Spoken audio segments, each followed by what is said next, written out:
자, 이제 다음 이슈로 넘어가 보도록 하겠습니다.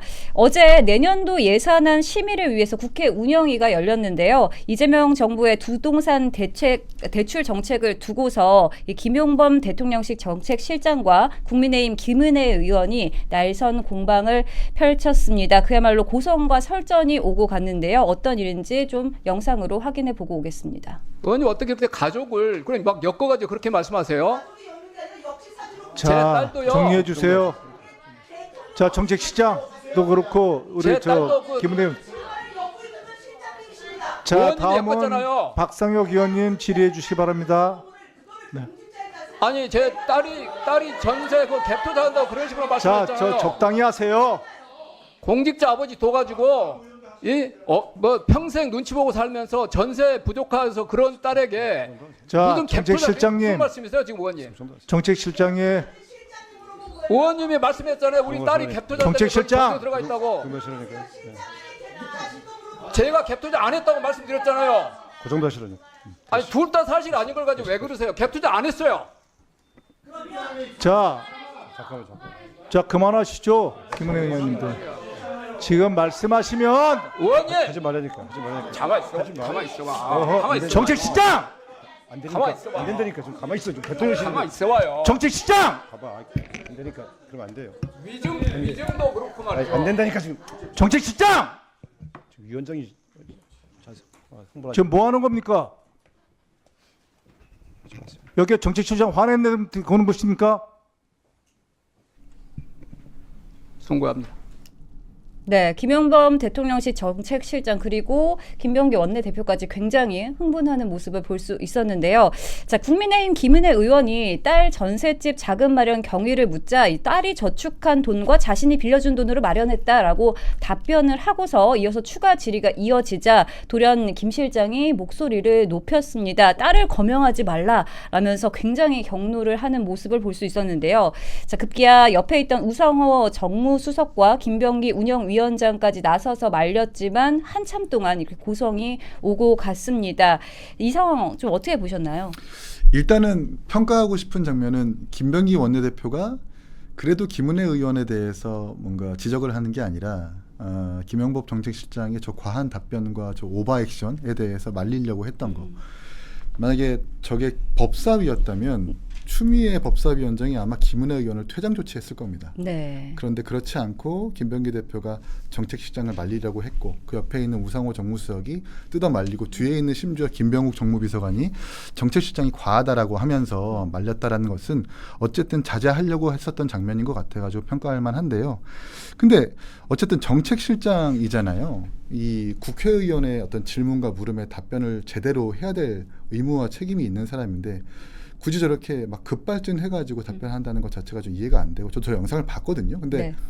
김은혜 의원이 물은 건 그겁니다. 딸이 갭 투자를 했냐라고 물은 게 아니라 딸은 전세를 사시죠. 김용범 실장님 갭 투자 하셨습니까? 아니 딸은 전세를 사시는데 전세를 산다라고 하는 것은 자가를 구매할 수 있는 주거 사다리로 가기 위한 과정일 텐데 일반 국민들과 일반 젊은 사람들한테 월세살이 혹은 내지는 뭐 임대 아파트 살라고 할 수 있겠습니까? 라고 하는 정책적인 질문이었거든요. 네. 근데 여기에 대해서 김용범 실장이 왜 내 딸을 건드리냐, 내 딸 갭 투자 안 했다라고 동문서답하고 문해력이 조금 다르게 이해를 한 겁니다. 그래서 아마 이걸 보면은 많은 국민들이 김용범 실장 그러니까 가족을 건드렸다라는 느낌보다 김용범 실장 왜 알아듣지도 못하고 저렇게 급발진하지? 라는 평가가 이어질 수밖에 없을 것 같아요. 네, 말씀대로 이제 국회에서 질의는 국민을 대신해서 검증하는 자리인데 고위공직자가 이렇게 본인 감정 때문에 회의장을 이렇게 난장판으로 만든 거 이거 자체가 좀 검증 자체를 거부하는 거 아니냐, 오만한 거 아니냐 이런 비판이 나오거든요.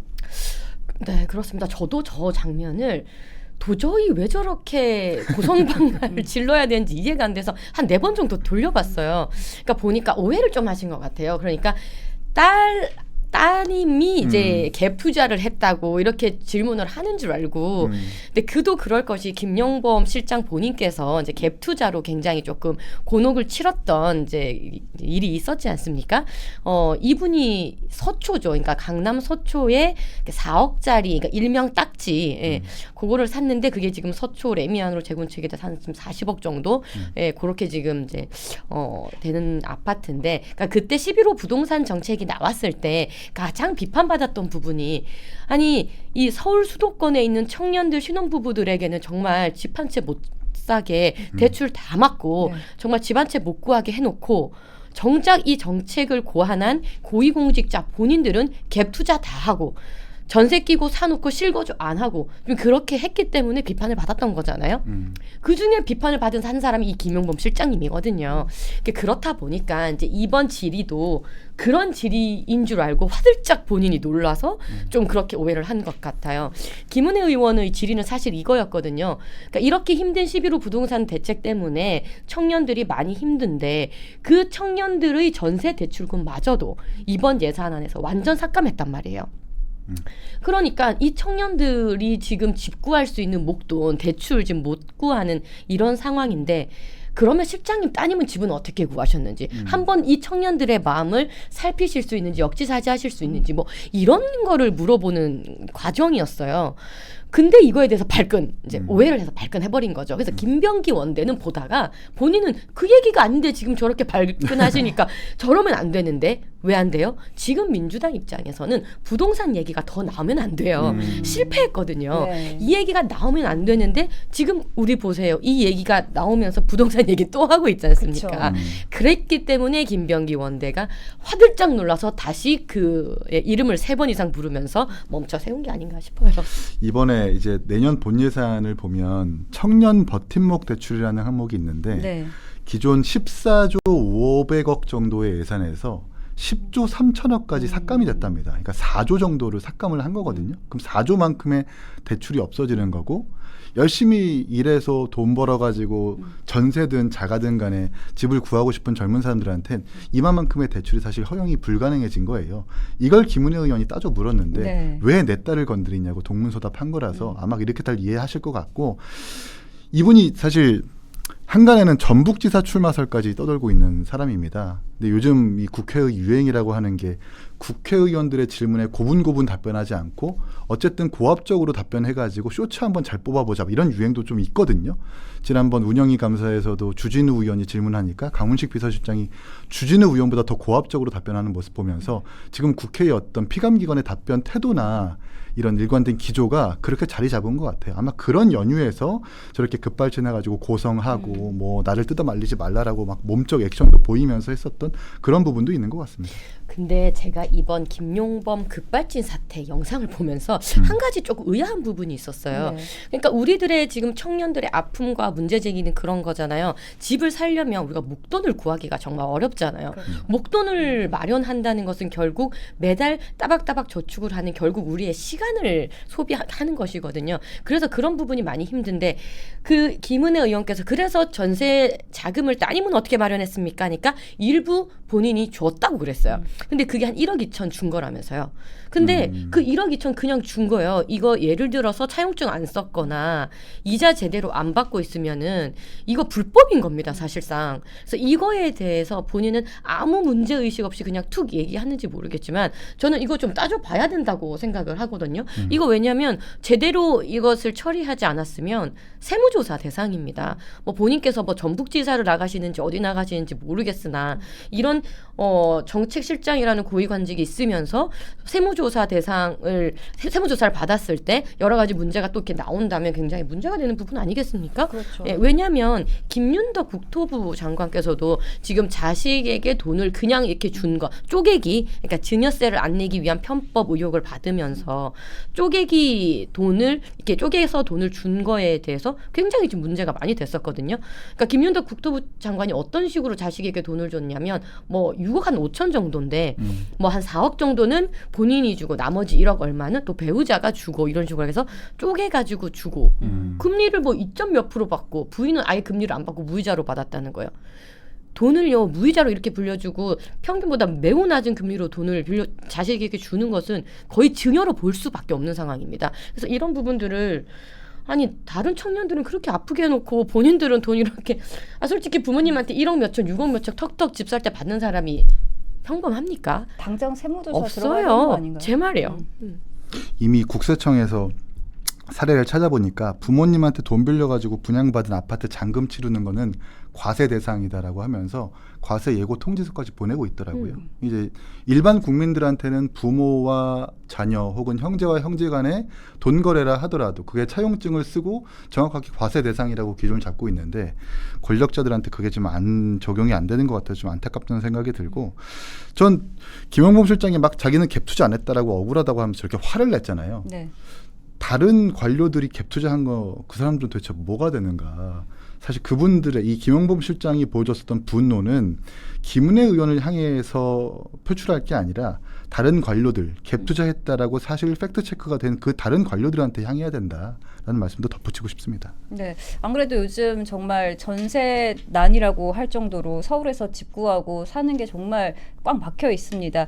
자, 그런데 지금 그 책임자 자녀가 부모 은행 찬스로 수월하게 서울에 안착해서 이게 사다리 걷어차기 아니냐 이런 비판이 나올 수밖에 없는 부분인 것 같은데요. 서민에겐 이렇게 대출 규제를 하고 본인 자녀에게는 아빠 찬스를 주고 이걸 과연 공정이라고 말할 수 있는지 좀 의문이 들거든요.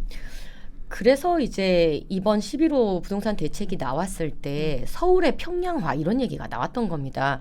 현금 부자들만 서울에 살 수 있고 그리고 현금을 가지고 있는 사람만 그 서울에 살 수 있고 부모를 잘 뭐 이제 돈을 턱턱 주실 수 있는 부모를 가진 사람만 살 수 있다 이렇게 되면 그 서울이라는 특정 지역이 정말 부자들만의 도시가 되는 게 아니냐 뭐 이런 얘기가 나온 거잖아요.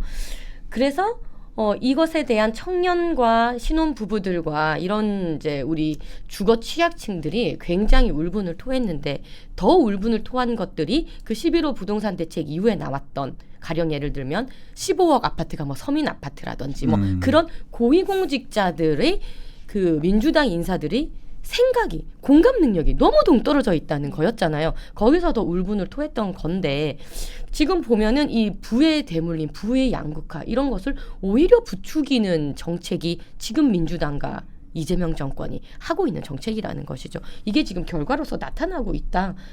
왜냐하면 본인들이 의도했던 그 집값 잡는다는 거 지금 못 잡고 있습니다. 그리고 오히려 풍선 효과라 그래서 이 경기도 구리나 동탄이나 이 11호로 묶이지 않은 외곽 지역은 오히려 지금 집값이 지금 폭등을 하고 있거든요. 그렇기 때문에 원래 원했던 정책의 목적성은 전혀 달성하지 못하고 오히려 그것으로 인한 부작용만 많이 양산이 되고 우리 청년들이나 또 일반 이제 주거 취약층들의 이 상대적 박탈감은 더욱더 거세지는 아주 잘못된 정책이라고 평가할 수 있겠습니다. 지난 대선에서 사실 이재명 대통령 후보가 보수 유권자들에게 일부 선택을 받았었던 이유가 제가 기억하는 서초 고속터미널에서의 연설인데요.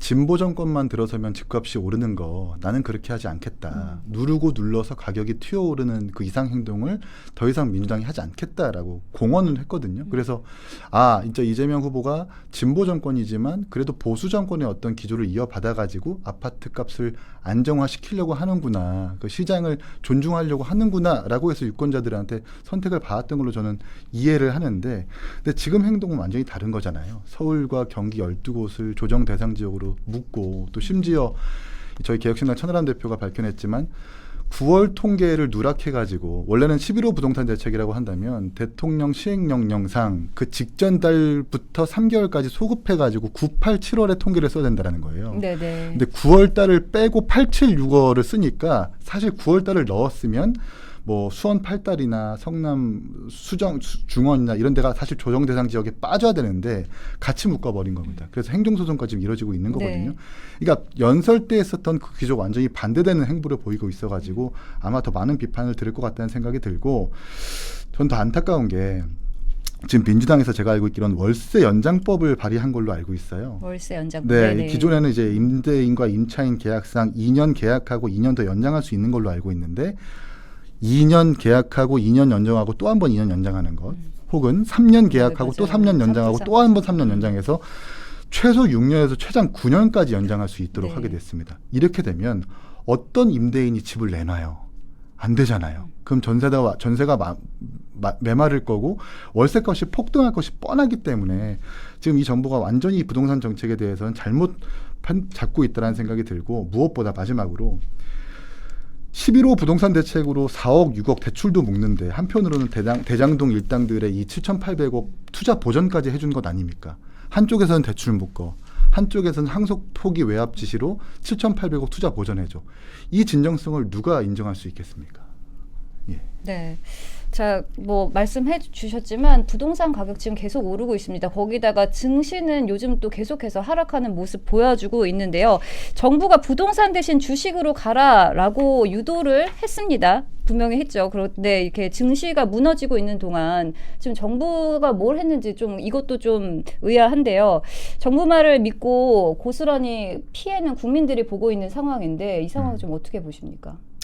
부동산 정책도 앞뒤가 안 맞고 이게 사실 주식 쪽에서 있는 이제 그 돈이 만약에 주식으로 돈 벌면 부동산으로 가는 것은 너무나 당연한 수순인데 이걸 가지고 부동산은 옥죄면서 주식으로 가라는 것도 사실 앞뒤가 안 맞고 그냥 경제 개념이 빵점이다. 이렇게 볼 수밖에 없습니다.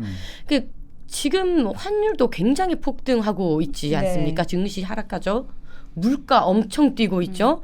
뭐 관세 협상도 완전 엉망으로 했죠. 그러니까 이런 모든 상황들이 겹쳐서 힘든 거는 우리들만, 서민들만 지금 힘든 상황입니다.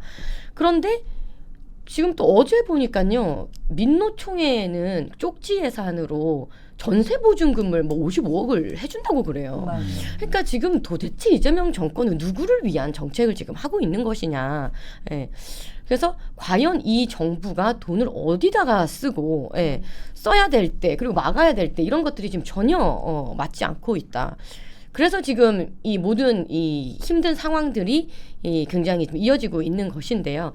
그러니까 제가 생각할 때 이재명 정권의 그 주변에 있는 참모진 분들이 조금 이 현장의 그 이야기들과 정책을 짜시는 분 너무 괴리돼 있어요.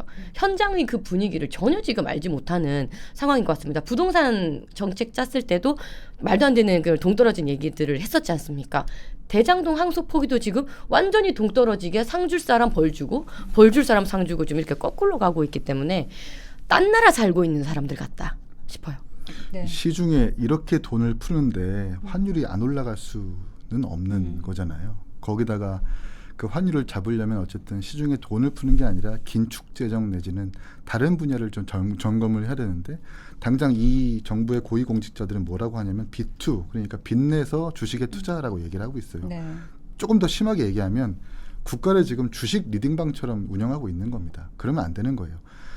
이미 지금 GDP 대비 적자 국채가 우리나라가 50%를 넘어선 걸로 알고 있어요. 그러니까 우리 GDP의 절반이 빚입니다.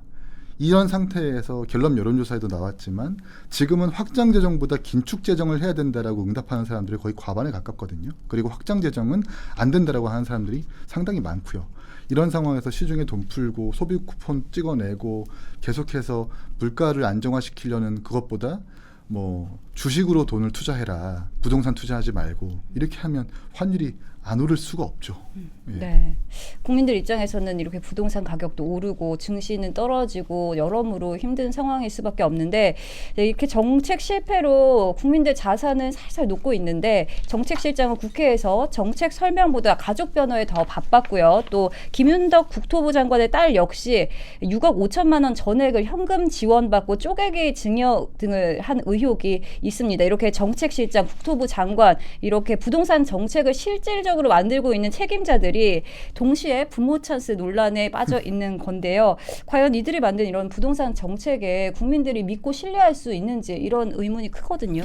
그러니까 저도 그렇고 저도 집이 없는데 일반 국민들도 열심히 일해서 집을 사고 싶은 당연한 욕망과 네. 욕구가 있는 거잖아요. 근데 이 정부는 그 국민들의 기본적인 욕구를 탐욕으로 보는 것 같아요. 근데 한편으로는 본인들은 갭 투자 받고 무수한 많은 대출 받아가지고 집을 샀다면 본인들의 욕구와 국민들의 욕구가 같다는 걸 인정을 해야죠. 근데 그렇지 않고 국민들의 욕구를 탐욕으로 보고 그냥 부동산 쥐어 틀어막고 또 한편으로는 대장동 일당들 투자 보전해주는 것, 이거 제가 볼 땐 이제 막 취임 5달 정도밖에 안 됐는데 레임덕은 더 빨리 올 수밖에 없는 요인으로 작용할 것이다 라고 말씀드리고 싶습니다. 네. 그리고 조금 짚어봐야 할 게 사실 야당 시절에 이 윤석열 정부의 인사들한테 뭐 그런 태도로 임하느냐 이런 지적이 많았었거든요. 공격을 했었거든요. 막상 본인들이 이제 검증대 위에 서니까 이렇게 고성부터 지르는 모습이 전형적인 내로남불의 모습이 아니냐 이런 비판이 이어지고 있습니다. 이에 대해서는 좀 어떻게 보십니까? 민주당 태도의 내로남불은 뭐 워낙 익히의 종특처럼 여겨지는 것들이라 가지고 뭐 따로 논평할 것은 없는 것 같고요. 네. 그러니까 이 부동산 정책으로 대표적으로 망한 정권이 문재인 정권이지 않습니까? 그러니까 그때의 부동산 정책의 기조가 지금이랑 똑같습니다. 그러니까 거의 이 학습 효과가 우리 국민들도 학습 효과가 있어요. 이런 부동산 정책을 펼치면 집값 못 잡고 오히려 부동산 값 폭등한다는 것을 국민들은 이미 학습 효과를 통해서 알고 있습니다. 그때 나온 용어가 뭡니까? 절벽거 맞나요? 벼락거지? 절벽거지 뭐지? 벼락거지입니다. 벼락거지잖아요. 그러니까 혼자 가만히 있으면 그냥 다 집값이 올라버리니까 가만히 있는 자기는 대낮에 벼락 맞는 갑자기 거지가 된다 뭐 이런 거였지 않습니까? 그러니까 그런 부동산 정책으로는 망한다는 것이 너무 자명한데 이것을 다시 똑같이 반복하는 것 자체가 맞지가 않았고요. 그렇기 때문에 이 이재명 정권의 초창기에 본인들은 초창기에 막 드라이브를 걸고 싶겠죠. 초반에는 조금 많이 워킹이 되니까. 근데 이게 안 먹는 거예요, 시장에서. 왜? 우리 국민들은 학습 효과가 있거든요. 이렇게 해가지고 집값 안 잡힌다는 거, 오히려 집값 더 뛴다는 거를 알고 있기 때문에 이게 시장에서 전혀 이 정책이 워킹하지 않는다는 것이고, 아니 노도관 금강구 얘기 많이 하지 않습니까? 우리 지역은 집값이 많이 그렇게 폭등하는 지역도 아닌데 갑자기 규제를 묶어버려요. 그러니까 이게 맞지 않지 않습니까? 이성적으로 합리적으로 봤을 때도. 그렇기 때문에 이것은 국민분들이 봤을 때 이거는 전혀 이제 이루어질 수 없는 정책인 것이고 따라갈 수가 없는 겁니다. 40억, 30억 집 있는 사람들이, 그러니까 강남에 집이 있지만 지역구는 딴 데서 사는 민주당 의원들이 무려 11명 정도가 된다고 해요. 근데 그분들이 사실 어쨌든 똘똘한 한 채를 보유하고 싶은 욕망이 있으니까 이렇게 보유하고 있는 것 아닙니까? 그럼 네. 국민들도 마찬가지일 것 아니에요? 왜 그런 국민들의 기본적인 대출을 묶으려고 하는지 아마 많은 비판이 계속해서 이어질 것 같다라는 예상을 하고 싶습니다. 네, 집값도 그렇지만 또 앞으로 다가올 전세 철이 이제 다가오고 있는데 그렇죠. 전세난도 굉장히 우려가 커지고 있습니다.